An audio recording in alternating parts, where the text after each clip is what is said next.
औरंगाबादला जेव्हा आले तेव्हा मी सिंदखेड राजाला दर्शनासाठी जाताना माझ्या मोबाईलवर एक बातमी आली की घाटी हॉस्पिटलमध्ये चुकीची घटना घडलेली आहे आणि एका डॉक्टरावर हल्ला झालेला आहे. मी तातडीने इथल्या टीमना फोन केला, माहिती केली आणि परत येताना मी आवर्जून इथे आले, कारण डॉक्टर सोडा कुठल्याही व्यक्तीवर जर हल्ला या राज्यात होत असेल तर अतिशय चिंताजनक आहे. ही सगळी माहिती आम्ही सगळ्यांनीच मिळून घेतलेली आणि दोन गोष्टी प्रकर्षाने जाणवल्या चर्चेमध्ये. एक तर की संभाजीनगरमध्ये लॉ अँड ऑर्डरचा प्रचंड मोठा प्रॉब्लेम झालेला आहे. इथे महिलाही म्हणतायत की हॉस्पिटल तर सोडा, शहरामध्ये पण क्राईम वाढलेला आहे. त्याच्यामुळे तातडीने दोन लोकांची भेट, ट्विट तर मी आज लगेच करणार आहे आणि उद्या मी मुंबईला जाऊन वेळ मागणार आहे.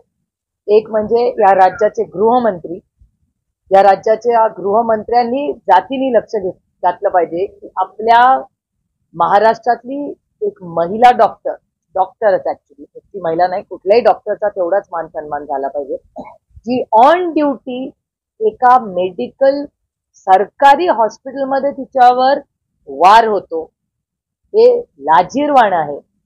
आणि महाराष्ट्राचे गृहमंत्री, मी आपल्याला महाराष्ट्राला उत्तर दिलं पाहिजे की डॉक्टरांच्या सुरक्षिततेसाठी ऑन ड्युटी तुमची यंत्रणा काय करते, कोण त्यांच्या मुलींना मग हॉस्पिटलमध्ये काम करायला पाठवेल अशा जर गुंडागर्दी सुरू झाली तर.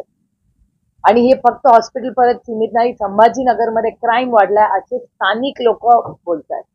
त्याच्यामुळे अर्थातच हे गृह मंत्रालयाचा फेलियर आहे आणि देवेंद्रजींना त्याचं उत्तर द्यावं लागेल. हा पहिला मुद्दा. आणि दुसरा मुद्दा, स्थानिक डॉक्टर हे काल आंदोलन करणार होते, पण मी डीन आणि त्याच्या सगळ्या प्रशासनाचे घाटी हॉस्पिटलच्या मनपूर्वक आभार मानते की त्यांनी अतिशय विषय गांभीर्याने घेतला. डॉक्टरांचे मनपूर्वक आभार मानते की त्यांच्यापैकी एकावर एवढा मोठा हल्ला झाला तरी आपण लोकसेवेत आहोत, ही विचारांची प्रगल्भता दाखवली आणि दोघांनी एक टीम म्हणून काम करून त्यांनी काल जो आंदोलन रात्री का आज सकाळी करणार होते ते त्यांनी नाही करायचं ठरवलं. त्याच्यामुळे त्यांचेही काही विषय आहेत, त्यांच्या स्टायपंडचे पैसे मिळत नाहीयेत, अनेक काही मुद्दे आहेत, त्यांच्या सुरक्षिततेचे मुद्दे आहेत. हे त्यांच्या डिपार्टमेंटचे मंत्री आता हसन मुश्रीफ जी आहेत, उद्या हसन मुश्रीफांचीही मी वेळ मागणार आहे आणि मी देवेंद्रजींचीही वेळ मुंबईला मागणार आहे आणि इथून निघाल्या मी दोन्ही मंत्रालयाला ट्विट करणार आहे, कारण का विषय अतिशय गंभीर आहे. आणि नक्की छत्रपतींच्या शाहू फुले आंबेडकरांच्या महाराष्ट्रात चाललंय तरी काय, महिला सुरक्षितता, डॉक्टरांची सुरक्षितता, गुंडागर्दी चल रही है यार. कोणी उठावं आणि हॉस्पिटलमध्ये घुसून लोकांना मारावं, करते काय ट्रिपल इंजिनचं खोके सरकार, 200 आमदारांचं सरकार आहे हे. कार्यक्रमात सगळीकडे पुढे असतात आणि आमच्या मुलींची सुरक्षिततेचा कोण जबाबदारी घेणार. इट्स अ कम्प्लीट, मी नेहमी लोक या ट्रिपल इंजिनच्या सरकारला आवडत नाही मी बोलताना, पण it is a policy paralysis. एवढे 200 आमदारांचं एवढं मोठं हे सरकार असलं तरी पॉलिसी लेवलला मग पिण्याच्या पाण्याचा प्रश्न असेल, कचऱ्याचे प्रश्न असतील, शहराची सुरक्षितता, मुलींची सुरक्षितता, याची उत्तरं कोण देणार. सगळे आज कार्यक्रमात व्यस्त आहेत.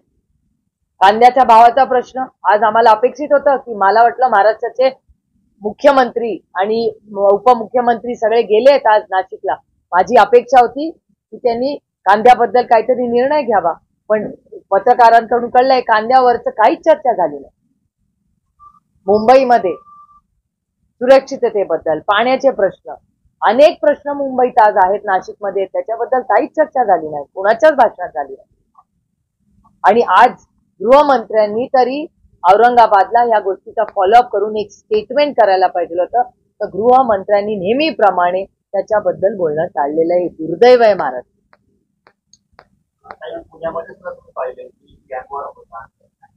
नाही, तिथे तर कोयता गँग, आमच्याकडे काय विचारू नका, काय पुण्यामध्ये चाललेलं आहे अतिशय.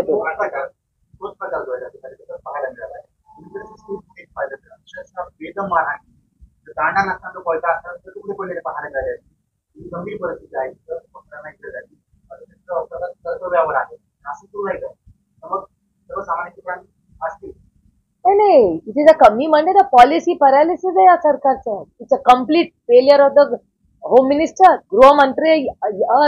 पूर्णपणे त्यांचं अपयश आहे. आणि पूर्णपणे, नाहीतर काय इन्कम टॅक्स, सीबीआय, ईडी, पक्ष फोडा, घर फोडा, ह्याच्यात इतके व्यस्त आहे हे सरकार की त्यांना वेळच नाही आहे महिला आणि डॉक्टरांच्या सुरक्षिततेसाठी किंवा नागरिकांच्या सुरक्षिततेसाठी. कोण याच्यावर चर्चा करते?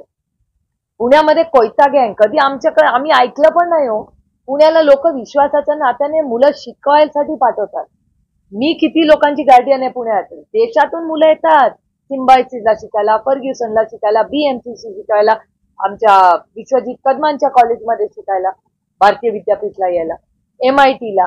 कोण आपलीच तर मुलं येतात ना देशातून विश्वासात. आणि मी गार्डियन आहे त्यांची. त्यांना वाटतं पुण्याला गेलं म्हणजे आपली पोरं सुरक्षित राहतील. आणि मग कोयता गँग झाली की पॅनिक होतात आई वडील. अहो आपण सगळेच आहे, आपले पण नातेवाईक जातात ना शिकायला बाहेर.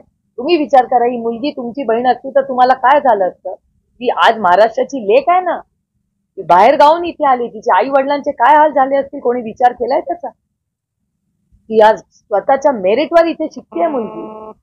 आणि मुली की कशाला, प्रत्येक डॉक्टरची सुरक्षितता ही सरकारची नैतिक जबाबदारी आहे. Really shameful.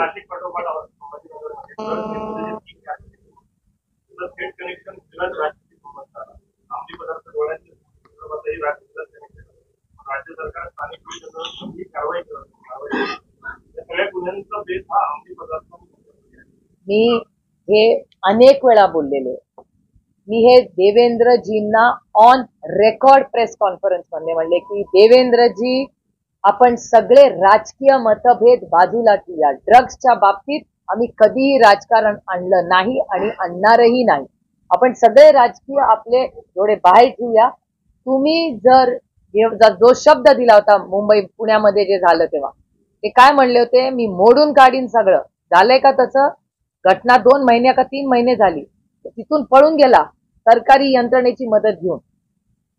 आणि देवेंद्र फडणवीस या राज्याचे गृहमंत्री म्हणाले होते की मी ड्रग्सच्या विरोधात पुढच्या काहीतरी 10-15 दिवसात, त्या दिवशी मी म्हणले होते सगळे राजकीय मतभेद बाजूला. जर देवेंद्रजी या राज्यात ड्रग्स थांबवणार असतील तर पूर्ण ताकदीने आम्ही तुमची मदत करू. तुम्ही आम्हाला सांगा आम्ही काय करायचं. आमचे सगळे सहकारी, पदाधिकारी आणि आमचे सोशल आणि पॉलिटिकल, आम्ही सगळे देवेंद्रजींच्या मागे उभं राहू. तुम्ही आम्हाला फक्त सांगा की इथे ड्रग्स आहेत, चला आपण सगळे जाऊन लढूया. मी तुम्हाला शब्द देतो. अहो आम्ही नागरिक आहोत, आम्ही आई वडील आहोत, आपली सगळ्यांचीच मुलं आहेत, फक्त कोणाची मुलं आहेत म्हणून असं नाही. आणि देवेंद्र फडणवीस स्वतः म्हणले होते की मी एक्सपोज करणार आहे. का नाही एक्सपोज केलं? कळू तरी दे या राज्याला की ड्रग्सच्या मागे कोण आहे. मग नाशिकमध्ये कोण होतं सांगा आम्हाला. पुण्यामध्ये ते पळून कसे गेले? सत्तेत आम्ही नव्हतो. गृहमंत्री कोण होतं? तो पाटील ना माणूस, त्याचं नाव पुण्यातला गेलेलं, ललित पाटील. करेक्ट, ललित पाटीलचं काय झालं पुढे केसचं? तुम्ही वरवरची फक्त मलमपट्टी केली, इथल्या अधिकाऱ्याला काढलं. त्या अधिकाऱ्याच्या मागे कोण फोन करणारा कोण होता? त्याचा तो कोण होता माणूस? काय माहिती कोण होता माणूस? तपास पुढे काय झालं त्या तपासाचं? गृहमंत्र्यांनी काय केलं ड्रग्स बंद करण्यासाठी? याचं उत्तर त्यांनी दिलं पाहिजे. कारण मी पुन्हा रिपीट करते की जर देवेंद्रजी आम्हाला आव्हान केलं की तुम्ही या, आम्ही सगळे राजकीय मतभेद सोडून आम्ही देवेंद्रजींच्या मागे उभं राहू की तुम्ही ड्रग्सच्या विरोधात लढाई करताय, पूर्ण ताकदीने आम्ही तुमच्यावर, चला आज नाही आत्ता या क्षणापासून सुरू करू. शक्यता नाकारता येत नाही, असंच म्हणजे म्हणावं लागतंय मला म्हणायची इच्छा नाही. पण आता काय परिस्थिती झाली आहे याचं उत्तर मी नाही देऊ शकत. याचं उत्तर देवेंद्र फडणवीस या राज्याचे गृहमंत्र्यांनी दिला पाहिजे. एक आई विचारते त्यांना, एक महिला विचारते, एक नागरिक महाराष्ट्राची म्हणून विचारते की काय करताय तुम्ही ड्रग्ससाठी? आपल्या सगळ्यांच्या घरात मुलं आहेत, काय करतोय याच्यासाठी आपण सगळे मिळून?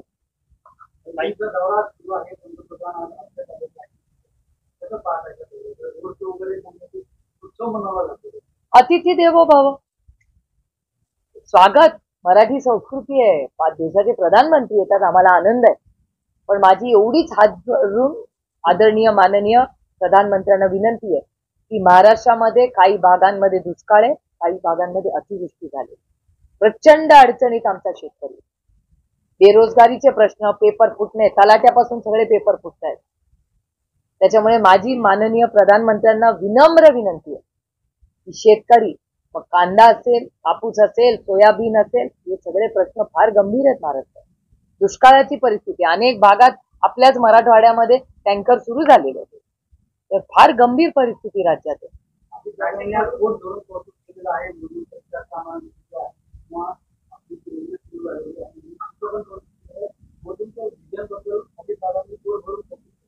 आमच्याकडून लोकशाही आहे, जो मर्जी बोलो. दडपशाही दिल्ली वाले करतात. नहीं पेरा मेरा मराठी खत्म हो रही थी उसके बाद.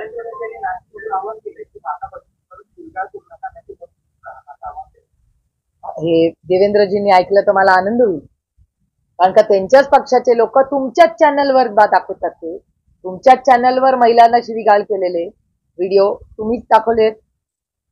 नशाचे पदार्थ तुमच्याच चॅनलवर दाखवले. गृहमंत्री कोण आहेत? गृहमंत्र्यांना कदाचित तो मेसेज कदाचित तुमच्या माझ्यासाठी नसेल, तो मोदीजींनी कदाचित देवेंद्रजींना कान टोचले असतील कदाचित.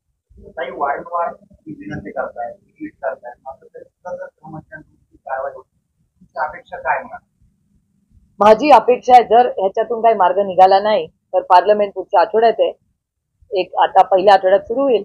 मी अमित शहाजींपर्यंत इश्यू रेस करणार, कारण का माझा वैयक्तिक नाही, महाराष्ट्रातली कुठलाही नागरिकाच्या सुरक्षिततेचा विषय असेल आणि जर ह्या सरकारला तो झेपत नसेल तर दिल्लीच्या मायबाग सरकार होम मिनिस्ट्रीला विचारावं लागेल की बाबा काय चाललंय, तुम्ही जरा लावा, SIT वगैरे लावा, याची इन्क्वायरी लावा. होऊन जाऊ दे एकदाच, दूध का दूध पाणी का पाणी.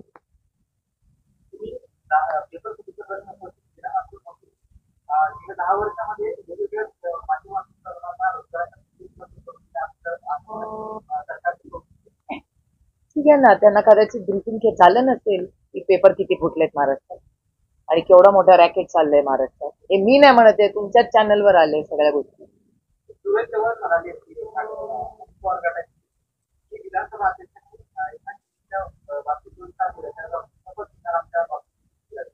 मी ऐकलेलं नाहीये आणि त्याच्यामुळे मी ते ट्विट वाचलेलं पण नाही आणि ऐकलेलं नाही, त्याच्यामुळे मला फारसं काही माहिती नसतं आणि अदृश्य शक्ती वगैरे मला काही माहिती नसतात. मी आपलं भारतरत्न डॉक्टर बाबासाहेब आंबेडकरांनी जे संविधान दिलंय त्या चौकटीत काम करणारी एक छोटी कार्यकर्ती आहे. माझ्या कानात त्या अदृश्य शक्ती वगैरे